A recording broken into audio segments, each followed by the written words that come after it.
Hi! Welcome to my mini vlog! Dili man ako ganahan mag-voice over kay kapoy man gilaay ko pero mag-voice over na lang ko na hinayon lang na ako bilis ako mag-rap karon. Charot. Anyways, padong mi ani sa Dahilayan Park. I know, Dahilayan Adventure Park. Diyagan, finish siya doon na mi ani sa Dahilayan morning lugar.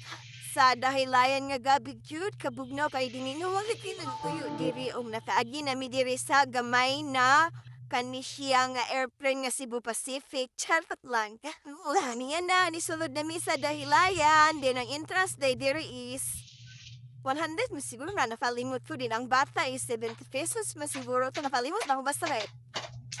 Hindi siya nga kanang kuan video.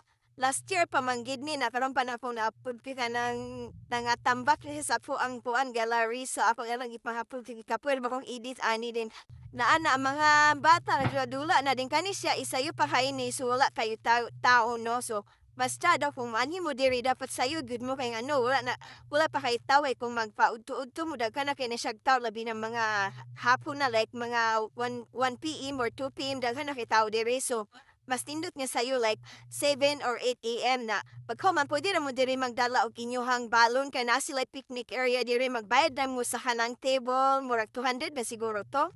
Yung kani nga time is wala mi naka dala og balon ga wala man mi nahabalodaan din hina pwede ray ka magdala og balon para dito na mo mag-lunch kung dili mo mag-lunch no mahal kilang pagkaon din gamay ra kayo. So moto naka-decision ko nga kung mahalag mi diri pohon magdala na lang mi sa amuhang balon. So nanami na mi sa hanging bridge ang bayad aning hanging bridge is 50 pesos each. So nanasad mi diri sa mini golf din ang mini golf ang bayad gyapon is 50 pesos. So dinhi nasad mi sa mga cart ang bayad gyapon ani is 50 pesos pati ang adult. So kani siya mahalingaw gyud no pwede sa mga bata ni siya 5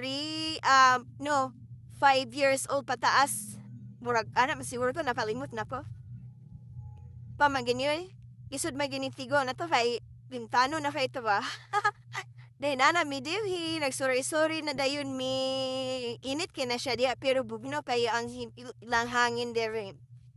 Then maunang nagplano ko nga sa sunod bumabalik ko diri uban akong family akong so mapag-uman punta na sa kini sa time wala kay misa ng kwan budget.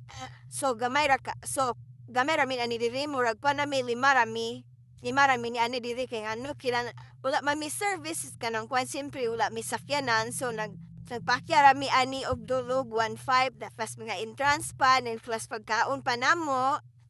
Maong wala nakakuyog akong uban mga pagkumangkon.